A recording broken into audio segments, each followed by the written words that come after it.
नमस्कार, मी मराठीमध्ये आपलं स्वागत आहे। आज आपण पुणे या ठिकाणी आलेलो आहोत।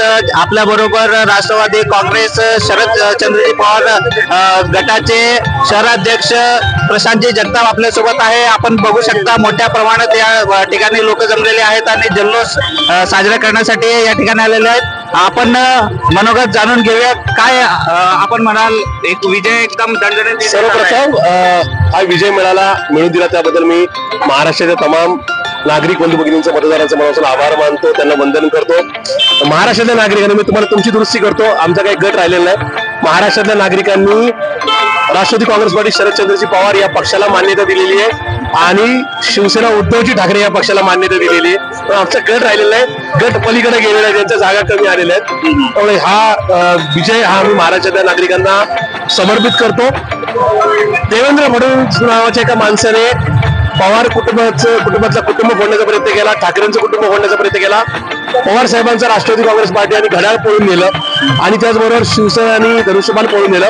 या सगळ्या घाणेरड्या पापाला महाराष्ट्राच्या नागरिकांनी दिलेलं एक प्रत्युत्तर आहे। आज देवेंद्र फडणवीस जे काय राजीनामा द्यायचं नाटक करतायत ते कुठेतरी त्यांच्या पापाचं फळ आहे।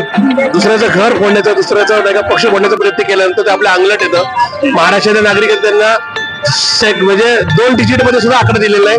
9 वर भाजपला थांबावं लागलं। त्याच्यामुळे कुठेतरी इथून पुढं महाराष्ट्रातलंच नाही, देशातल्या कुठल्याही मोठ्या नेत्याचं घर फोडण्याचा प्रयत्न करू नये, कोणाचाही पक्ष फोडून नेऊ नये, असा नागरिकांनी मतदारांनी दिलेला हा सूचक संदेश आहे। किमान याचं तारतम्य आता भाजपने ठेवावं। देवेंद्र फडणवीस ते अजून पण ठेवणार नाहीत, त्यांना अजून ते उद्योग चालू राहतील दुसऱ्यांची घरं आणि पक्ष फोडायचा। पण भाजपच्या सर्वोच्च नेतृत्वाने याच्यातून धडा घ्यायची गरज आहे असं मला नक्की वाटतं। जसं आपण बघताय की शरदचंद्रजी पवार साहेबांनी जशी रणनीती आखली आणि महाराष्ट्राला खूप मोठा विजय या ठिकाणी मिळाला आहे पार्टीला, तर आपल्याला असं वाटतं का की मोदी मॅजिक जो होता तो संपलेला आहे? मोदी लहर या ठिकाणी कुठेतरी संपुष्टात आली? आपलं काय? 100% मोदी लहर संपुष्टात आली आहे। गेल्या वर्षी 303 जागा आता 239 वर येतात।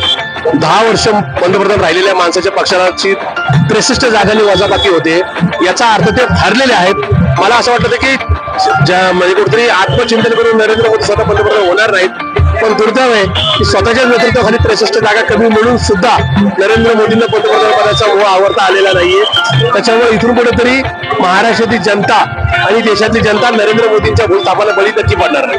महाराष्ट्राचा बुलंद आवाज। आपण बघितलं की राष्ट्रवादी काँग्रेस पक्षाचे जे शहर अध्यक्ष आहे ते आता आपल्या सोबत होते आणि जसं आपण बघताय की मोठ्या प्रमाणात या ठिकाणी लोक जमलेले आहेत आणि विजय या ठिकाणी सुप्रियाताई सुळे यांचा विजय साजरा करण्यासाठी या ठिकाणी लोक जमलेले आहेत आणि थोड्या वेळात सुप्रियाताई सुळे या ठिकाणी त्यांचं आगमन होणार आहे।